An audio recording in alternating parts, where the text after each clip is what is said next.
Hello दोस्तों, मैं Mahendra sir mono classes के यूट्यूब चैनल पे आप सभी का तहे दिल से स्वागत करता हूं। देखिए, हम लोग जो सीरीज चल रही थी साइंस की, उस सीरीज़ को हम लोग कंटिन्यू करने जा रहे हैं क्योंकि माइटोकॉन्ड्रिया एक टॉपिक था। उस टॉपिक को हम लोगों ने साइंस में ख़त्म कर दिया था। थोड़ा सा कुछ प्रॉब्लम की वजह से, टेक्निकल प्रॉब्लम की वजह से नहीं डाल पाया वीडियो, लेकिन अब आज के बाद कंटिन्यू हम लोग अपनी वीडियो कर रहे हैं। तो हमारा अगला टॉपिक है लाइसोसोम।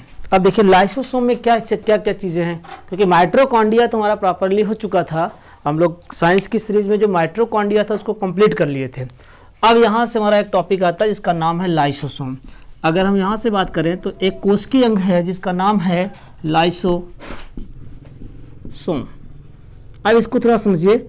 आप लोगों का बहुत प्यार मिला क्योंकि आप लोगों ने कई बार फ़ोन भी किया, कुछ बच्चे फ़ोन किए, आज ही फ़ोन किए एक दो बच्चे कि सर थोड़ा वीडियो आप डालिए, क्योंकि हम यहाँ पे विशेष रूप से जो दिसंबर में आपका एग्ज़ाम लगा हुआ है जो एनटीपीसी का, रेलवे का, उसमें साइंस का मैक्सिमम पोर्शन जो है कवर करा रहे हैं। तो साइंस की सीरीज़ में अगर हम बात करें तो लाइसोसोम, इसके बारे में थोड़ा सा विशेष चीज़ बता रहे जा रहा हूँ। अगर यहाँ से हम बात करें तो सबसे मेजर टॉपिक जो आता है वो कोशिका में लाइसोसोम एक टॉपिक है, जहाँ पे आगे हम बात करेंगे फिगर के साथ में। पहला पॉइंट हमारा बनता है इसकी खोज। इसको नोट कर लीजिएगा। इसकी खोज पहली बार 1955 में डी दुबे ने किया था। डी दुबे नामक वैज्ञानिक ने किया था। ठीक, अब देखिए, थोड़ा सा पहले बेसिक चीज ले लेते हैं, फिर बाद में आगे डिटेल में बात करेंगे। पहले थोड़ा सा कुछ पॉइंटर आप लिख लीजिए, क्योंकि कई बच्चे कमेंट में कहे कि सर थोड़ा सा लिख दीजिए करिए, तो हम लिख दे रहे हैं इसको। इसके बारे में अगर आगे बात किया जाए तो इसकी खोज ठीक है, लेकिन अब देखिए यहाँ से फैक्चुअल चीज़ अगर हम बात करें तो इसे और किस नाम से जाना जाता है। अब थोड़ा सा नाम देखिए यहाँ से, इसे कोशिका की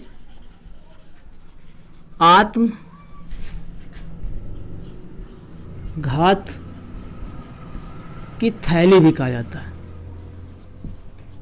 आत्मघात की थैली भी कहा जाता है। ठीक है, मैं थोड़ा सा कुछ पॉइंट को लिख दे रहा हूँ फटाफट, फिर कंटिन्यू बात करता हूँ। इसे कोशिका की पाचन, ध्यान रखिएगा शब्द आ रहा है पाचन, डाइजेस्टिव बैग ऑफ सेल, पाचन की थैली भी कहा जाता है। ठीक, अगला पॉइंट देखिए। इसे एंजाइमों का घर भी कहा जाता है। फिर देखिए, लाइसोसोम के बारे में अगर हम आगे बात करें तो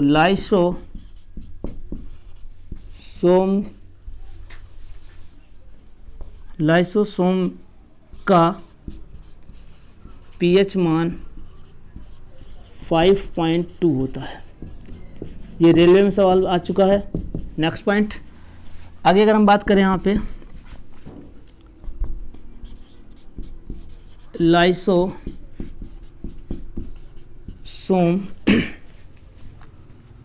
में 180 से लेकर लगभग 400 एंजाइम पाए जाते हैं। ठीक है, थोड़ा सा पहले लिख लीजिए आप लोग, फिर मैं डिटेल में बात करूंगा। अब देखिए, इतनी बातें, थोड़ा सा मेन टॉपिक पे बात करते हैं। ये आपका मेन टॉपिक था यहाँ से, और इस टॉपिक से संबंधित जितने भी सवाल हैं उसको मैं कराता हूँ केस स्टडी के फॉर्म में। ठीक है, अब आइए मेजर सेगमेंट के बारे में बात किया जाए तो एक चीज़ अब डिटेल में बात करने जा रहा हूँ। अगर मैं यहाँ से बात करूँ तो एक कोशिका के बारे में बात किया था। कोशिका में जो माइटोकॉन्ड्रिया था, ये माइटोकॉन्ड्रिया अगर था तो ये मेरी क्या थी मान लेते हैं, उसको मैं सेल मान लेता हूँ कोशिका, क्योंकि फिगर पूरा बना हुआ। पहली वाली वीडियो कोशिका की दूसरी वीडियो अगर आप देखेंगे, जो नए व्यूअर्स हैं प्लीज़ उसको जाकर देखिएगा। यहाँ देखिए, यहाँ मैं बात अगर करूँ तो यहाँ पे ये क्या है, इसको बोला जाता है, दो लेयर थी यहाँ पे, बाहरी आवरण और बाहरी आवरण में अगर हम बात करें, बाहरी आवरण पे अगर हम बात करें तो बाहरी आवरण के दो पार्ट बताया था और एक पार्ट आपका था CW और एक था PM। मतलब CW का मतलब था सेल वॉल, CW का मतलब यहाँ पे था सेल वॉल, यानी इसको हिंदी में कहा गया था कोशिका भित्ति और इसे कहा गया प्लाज्मा मेम्ब्रेन।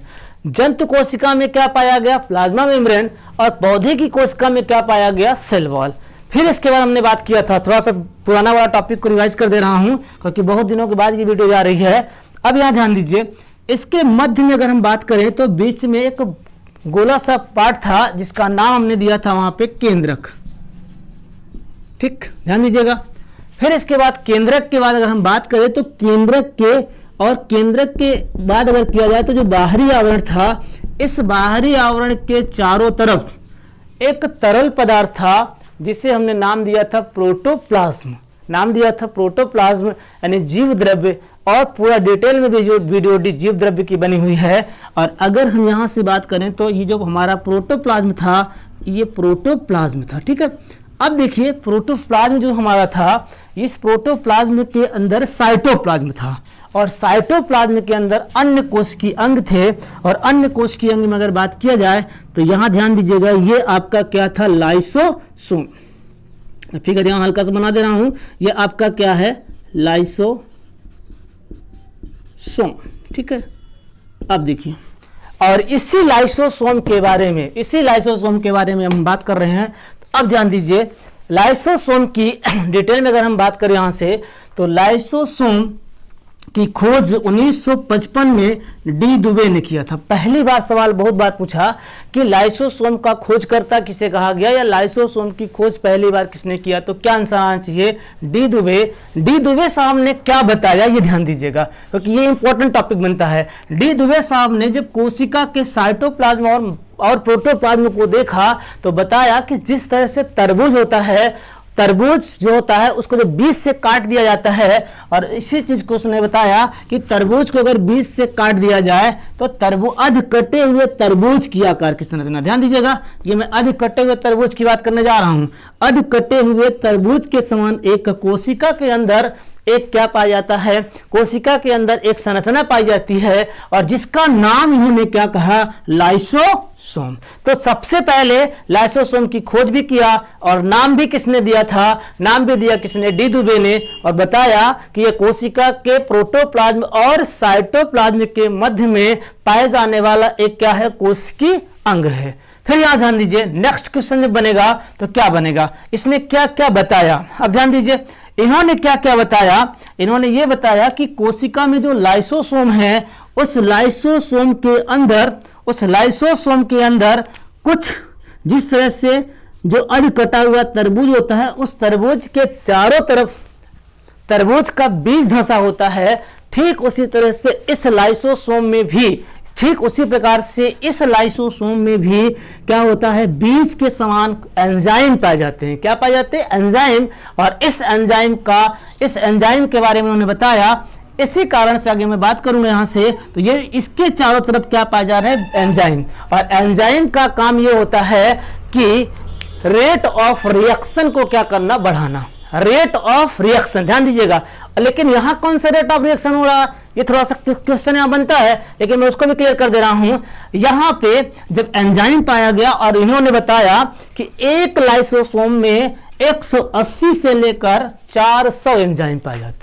अब आप सोचिए, यहाँ एक एंजाइम और यहाँ कितने एंजाइम पाया जा रहा है, 180 से लेकर के 400। कई बार यहाँ से सवाल SSC भी पूछ चुका है कि एक लाइसोसोम में कितने एंजाइम पाए जाते हैं।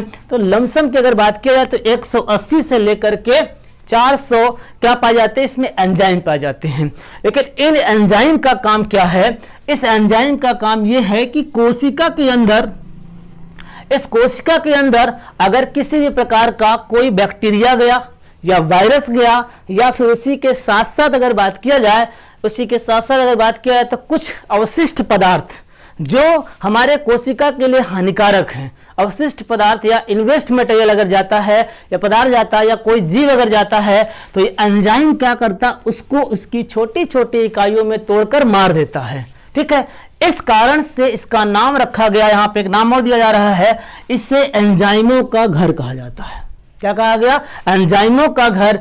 क्यों कहा गया? क्योंकि लाइसोसोम में, एक लाइसोसोम में कितने एंजाइम होते हैं? 180 से लेकर के 400, ये लिखा हुआ है, इस पॉइंट को पूरा नोट कर लीजिएगा आप। अब देखिए 180 से लेकर 400, इस कारण से इसे क्या कहा गया? एंजाइमों का घर। कई बार अक्सर सवाल पूछा जाता है कि कोशिका में एंजाइमों का घर किसे कहा जाता है? तो क्वेश्चन में जब दिया कि एंजाइमों का घर किसे कहा जाएगा, मान लीजिए दिया राइबोसोम, माइटोकॉन्ड्रिया, केंद्रक और लाइसोसोम, तो आपका आंसर क्या आना चाहिए? लाइसोसोम। ठीक है, इतनी बात तो क्लियर जानी चाहिए। फिर यहां देखिए, इस लाइसोसोम में जो पीएच मान होता है, इसका पीएच मान कितना है? 5.2। कई बार सवाल ये पूछ चुका है कि लाइसोसोम का पीएच मान कितना होता है, ध्यान रखिएगा। और यहां पीएच मान से संबंधित कुछ और जानकारी आप ले लीजिए। पीएच मान के बारे में अगर हम बात करें, वीडियो को पॉज करके आप देख लीजिएगा, इसको नोट भी कर लीजिएगा। अगर यहां से बात किया जाए तो लाइसोसोम का जो पीएच मान होता है वो पीएच मान तो 5.2 है। अगर आपसे सवाल ये पूछे कि एक कोशिका का पीएच मान कितना होता है, क्योंकि कोशिका किसी भी जीव की सबसे छोटी संरचनात्मक एवं क्रियात्मक इकाई होती है। और अगर यहां से बात किया जाए तो फिर जो हमारी सेल्स होती है, उस सेल्स में अगर बात किया जाए तो उस सेल का पीएच मान कितना होता है? याद रखिएगा 7 होता है। यानी 3 सवाल यहां से बना, एक सवाल तो ये बन रहा है, एक सवाल ये बन रहा है, अगला देखिएगा। और ये जो 7 है ये किसका है? ये सेल का है। सेल का पीएच मान जब भी पूछेगा कि एक कोशिका, और वो भी मृत कोशिका की बात नहीं कर रहा हूं मैं, जीवित कोशिका की बात करने जा रहा हूं, क्योंकि मृत कोशिका का तो पीएच मान संभव ही नहीं है, क्योंकि मर चुकी है, उसमें जितने भी अंग है वो सब, जितने भी कोशिकीय अंग है वो सब क्या हो चुके हैं? डिस्ट्रॉय हो चुके हैं, नष्ट हो चुके हैं। तो जीवित कोशिका का पीएच मान कितना होता है? याद रखिएगा हमेशा 7। अगला सवाल यही कोशिका से फिर बना रहा हूं, एक सवाल और कि साइटोप्लाज्म, क्योंकि मैंने बताया था कि प्रोटोप्लाज्म के ठीक अंदर एक तरल पदार्थ पाया जाता है जिसका नाम दिया जाता है साइटोप्लाज्म। तो साइटोप्लाज्म मतलब हिंदी में कहा जाता है कोशिकीय द्रव्य या कोशिका द्रव्य। और कोशिका द्रव्य का पीएच मान, यानी हम बात करें यहाँ पे साइटोप्लाज्म का पीएच मान, तो साइटोप्लाज्म का पीएच मान कितना होता है? 7.2। तो 3 सवाल आपका निकला कि लाइसोसोम का पीएच मान तो आप कहे 5.2, सेल का पीएच मान कितना? 7, साइटोप्लाज्म का पीएच मान कितना? 7.2 होता है। फिर अब ध्यान दीजिए, तो इतनी बात तो इसको एंजाइम के पर्पज से पूछा जाता है कई बार। फिर यहां से ध्यान दीजिए, इस एंजाइम के कारण अगर आगे मैं बात करूं तो इसे कोशिका की पाचन की थैली कहा गया। पाचन की थैली अब समझ में आ गया होगा आपको क्यों कहा गया, क्योंकि मैंने बताया था आपसे, या आप जानते भी होंगे इतनी चीज कि खाद्य पदार्थ को पचाने में, और खाद्य पदार्थ को पचाने का मतलब यहाँ पे यह है कि खाद्य पदार्थ को उसकी छोटी छोटी इकाइयों में तोड़ने में सहायता कौन करता है, या रेट ऑफ रिएक्शन को कौन बढ़ाता है? रेट ऑफ रिएक्शन को बढ़ाता है कौन?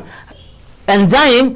इस कारण से अगर बात किया जाए तो जब ये इसमें ऑलरेडी एंजाइम है, जैसे लार में कौन सा एंजाइम पाया जाता है? तो लार में एंजाइम पाया जाता है टाइलिन। लेकिन टाइलिन जो होता है वह लार में पाया तो जाता है, लेकिन उस लार में अगर मैं आगे बात करूं तो वो जो लार है, उस लार का जो पीएच मान होता है वो 6 पॉइंट कितना होता है? 8 होता है। तो देखिए एक सवाल ये भी निकल चुका, यानी पीएच मान तो मैं आगे बात करूंगा, पीएच मान पूरा डिटेल में आपको बताऊंगा, परेशान मत होइएगा आप लोग, थोड़ा धैर्य रखिए, वीडियो को बार बार देखिए, क्योंकि उसका रीजन ये है कि जितनी बार आप देखेंगे उतनी चीजें आपको क्या हो जाएंगी? क्लियर हो जाएगी। और सही ढंग से अगर पढ़ाई करना है तो यही कहा जाता है कि आप वीडियो को बार बार, या जो भी जहां पढ़ रहे हैं उसको बार बार चीजें पढ़िए, क्योंकि होता क्या है कि कई बार कई किताबें पढ़ते हैं तो चीजें कंफ्यूजनेबल होती हैं। यहाँ पे पूरे टॉपिक को प्रॉपरली वे में समझाया गया कि देखिए पीएच में तो 6.8 हमारा किसका पीएच मान हो गया? लार का। यानी लार का पीएच मान 6.8। ठीक है। साइटोप्लाज्म का पीएच मान कितना होता है 7.2, फिर यहाँ पे सेल का पीएच मान 7। तो कोशिका संबंधित 3 सवाल पीएच मान से, एक आपको एक्स्ट्रा मैंने दे दिया। हालांकि जब मैं आपको पाचन तंत्र पढ़ाऊंगा तो वहां पे पूरा का पूरा पीएच मान लेके आऊंगा, क्या क्या होता है, कैसे होता है, क्योंकि अब तो सीरीज चालू हो गई है, चालू रहेगी। आगे देखिए, तो पाचन की थैली क्यों कहा गया, यही कारण है क्योंकि ये खाद्य पदार्थ एंजाइम निकालता है, तो खाद्य पदार्थ को ये पचाने में क्या करता है, सहायता करता है। अब आइए मैं कुछ नया चीज आपको बताना जा रहा हूं। देखिए, आत्मघात की थैली पकड़िएगा, इसे सुसाइडल बैग ऑफ, अंग्रेजी में अगर बात किया जाए तो इसे कहा जाता है सुसाइडल बैग ऑफ सेल। अब ये सुसाइडल बैग कैसे है, यही मेन पॉइंट यहां बनता है। यहां से 3-4 सवाल फिर निकाल लेते हैं। देखिए, एक पॉइंट ये है कि अगर मैं यहां से बात करूं तो इसे कोशिका का सिपाही भी कहा जाता है। पॉइंट को नोट करिएगा, कोशिका का सिपाही। अब आपके दिमाग में आ रहा है कि यहां सिपाही कहां से, आगे बता रहा हूं उसका फंक्शन। तो फंक्शन के बेसिस पर अगर बात किया जाए तो इसे यानी लाइसोसोम को, पॉइंट आउट कर लीजिएगा, लाइसोसोम को सेल का सिपाही कहा जाता है। सेल का सिपाही कहा जाता है। क्यों कहा जाता है, ये भी टॉपिक बता रहा हूं आपको। फिर यहां देखिए, एक पॉइंट और यहां आप चाहे तो नोट कर सकते हैं, ऐड कर सकते हैं। लाइसोसोम को कोशिका का WBC कहा जाता है। याद रखिएगा, WBC। आगे बात करता हूं, WBC किस पर्पज से, देखिए इसे कोशिका का WBC के नाम से भी जाना जाता है, क्योंकि जिस तरह से हमारे शरीर के रक्त में WBC पाया जाता है और हमारे शरीर का सिपाही किसे कहा जाता है, WBC को, ठीक उसी प्रकार से कोशिका के अंदर जो काम हमारे शरीर में कौन करता है, रक्त में पाए जाने वाला WBC यानी व्हाइट ब्लड सेल्स, जिसको हम बोलते हैं व्हाइट ब्लड सेल्स। और व्हाइट ब्लड सेल्स के बारे में अगर बात करें, सफेद रुधिर कोशिकाएं, कणिकाएं, उसी प्रकार से इस कोशिका में यह काम कौन करता है, लाइसोसोम। लाइसोसोम का काम और क्या है, देखिए फंक्शन के बेसिस पर अगर बात किया जाए तो ये करता क्या है कि अगर मान लीजिए लाइसोसोम यानी कोशिका के अंदर, देखिए, और कोशिका का गवर्नर या कोशिका का ब्रेन, कोशिका का दिमाग किसे कहा जाता है, केंद्रक को। कोशिका का दिमाग केंद्रक को कहा जाता है। अब क्या हुआ, और जैसे मान लीजिए कोई, अब समझिए एक केस स्टडी करा देता हूं, और क्लियर हो जाएगा। जैसे मान लीजिए केस स्टडी में अगर मैं बात करूं तो जैसे मान लीजिए कोशिका में जैसे ही कोई बैक्टीरिया या वायरस, मान लीजिए कोशिका है और कोशिका में जैसे ही बैक्टीरिया और वायरस एंट्री करता है, तुरंत यहां से ये एंजाइम सिक्रेट करता है। तुरंत यहां से क्या सिक्रेट करता है, एंजाइम। और जैसे एंजाइम सिक्रेट करता है, क्योंकि जैसे ही कोशिका के अंदर कोई बैक्टीरिया और वायरस जाता है, एंजाइम सिक्रेट करके उसके चारों तरफ क्या करता है, उसको मार देता है। और उसके साथ साथ लाइसोसोम उसको क्या करता है, उस बैक्टीरिया और वायरस को मार देता है, जिसके कारण से कोशिका को सुरक्षा प्रदान करता है। और सुरक्षा अगर प्रदान कर रहा है, इस कारण से इसे कोशिका का सिपाही कहा जाता है। और उसके साथ साथ अगर बात किया जाए तो इसे कोशिका का संरक्षित तंत्र भी कहा जाता है। इम्यून सिस्टम को स्ट्रांग करने वाला, इम्यून सिस्टम, संरक्षी का मतलब होता है उसको रक्षा प्रदान करने वाला। तो रक्षा प्रदान करने वाला, कई बार सवाल आपको कंसेप्चुअल पूछता है कि कोशिका का संरक्षित तंत्र या कोशिका का संरक्षी अंग, या सवाल ये बना देगा कि कोशिका का सिपाही किसे कहा जाता है। हर कंडीशन में आपका आंसर क्या आना चाहिए, लाइसोसोम। हर कंडीशन में आपका आंसर आना चाहिए, क्योंकि डिटेल में मैंने बताया आपको यहां से। फिर कभी कभी क्या होता है कि जैसे मान लीजिए अब आत्मघात की थैली, अब समझने की कोशिश करिएगा। जब कोशिका के अंदर क्या होता है, 1-2 बैक्टीरिया या वायरस जाता है या इससे कम गया, या मान लीजिए इस बैक्टीरिया और वायरस को लाइसोसोम मार दिया तो अच्छी बात है, क्योंकि तब तो हमारी सेल्स खराब नहीं होगी। लेकिन अगर किसी कारण से कोई बैक्टीरिया या वायरस अगर ज्यादा एंट्री कर गया, या फिर हमारा लाइसोसोम काम नहीं कर पाया, लाइसोसोम मारने में सहायता नहीं कर पाया, या लाइसोसोम ने पूरा एंजाइम अपना निकालना चालू कर देगा मारने के लिए, उस बैक्टीरिया को मारने के लिए पूरा एंजाइम जब निकाल देगा, तो लाइसोसोम के पास कुछ बचेगा नहीं। तो लाइसोसोम क्या करेगा, उस बैक्टीरिया और वायरस से अगर हार गया तो यह अपने आप को खुद क्या कर लेता है, कोशिका के अंदर ही सुसाइड कर लेता है, जिसके कारण से इसे कोशिका की आत्मघात की थैली कहा जाता है। आत्मघात की थैली कहा जाता है। इतनी बातें जो सामने आपको दिखाई दे रही हैं, यहां से अक्सर सवाल, और इस चीज के बारे में अगर मैं आगे बात करूं तो यहां से ध्यान रखिएगा, इतनी बातें जो बताया वो बताया कौन था? डी दुबे। कौन बताया था? डी दुबे साहब ने बताया था। और इस वजह से अगर बात किया जाए तो डी दुबे साहब को इस काम के लिए, इसके फंक्शन को और इसके स्ट्रक्चर के बारे में अगर बात किया जाए तो इसे जो है 1962 में इसको क्या मिला था? इसका नोबेल प्राइज दिया गया था। तो यहां से कई बार सवाल पूछा जाता है कि डी दुबे साहब को लाइसोसोम के लिए भी नोबेल प्राइज मिला हुआ था। और अगर हम यहां से बात करें तो ये बातें यहां से आपकी क्या हो रही? फाइनल हो रही हैं। तो ये मेरा था आपका टॉपिक लाइसोसोम। और लाइसोसोम को क्यों आत्मघात की थैली कहा गया आपको बता दिया, क्योंकि वही बात है कि जैसे मान लीजिए जब कोई व्यक्ति हार जाता है तो हारने के बाद या तो वो अपने आप को, लड़ता तो है, फाइटर मैन है, यहाँ कई बार सवाल पूछा गया है। एक बार तो यूपीएससी में भी यह सवाल पूछ लिया था कि कोशिका का फाइटर मैन या कोशिका का मिसाइल मैन। एक सवाल और यहां से निकल रहा है कि कोशिका का मिसाइल मैन किसे कहा जाता है, क्योंकि मिसाइल मैन की तरह ये काम करता है। मिसाइल मैन का मतलब है कि यहां से एकदम मिसाइल की तरह, जैसे मिसाइल दागी जाती है, ठीक उसी तरह से लाइसोसोम क्या निकालता है यहां से, वैसे तरह से ठीक लाइसोसोम यहां से क्या निकालता है? एंजाइम निकालता है। और एंजाइम का काम ये होता है कि जो भी हानिकारक हैं, जो भी हानिकारक बैक्टीरिया, वायरस गए हैं, उसको मारने का काम करता है। इस कारण से लाइसोसोम को कोशिका का मिसाइल मैन भी कहा जाता है या फाइटर मैन ऑफ सेल। याद रखिएगा, बहुत बार सवाल पूछा गया है। मिसाइल मैन वाला सवाल जो है, ये सवाल पूछा गया था एमपी पुलिस में, ऑनलाइन पेपर हुआ था, उसमें पूछा गया था कि कोशिका का मिसाइल मैन किसे कहा जाता है। याद रखिएगा, कोशिका का मिसाइल मैन किसे कहा जाता है? लाइसोसोम को। ठीक, तो इतना चीजें आपको मैंने डिटेल में बताया। अब इसमें अगर कोई भी डाउट हो, बिल्कुल आप कमेंट के माध्यम से पूछेगा। अब ये क्लास लगातार कंटिन्यू आपकी चलती रहेगी। थोड़ा सा टेक्निकल प्रॉब्लम थी, वैसे नहीं हो पा रहा था, लेकिन अब मैं कंटिन्यू कर दूंगा इसको।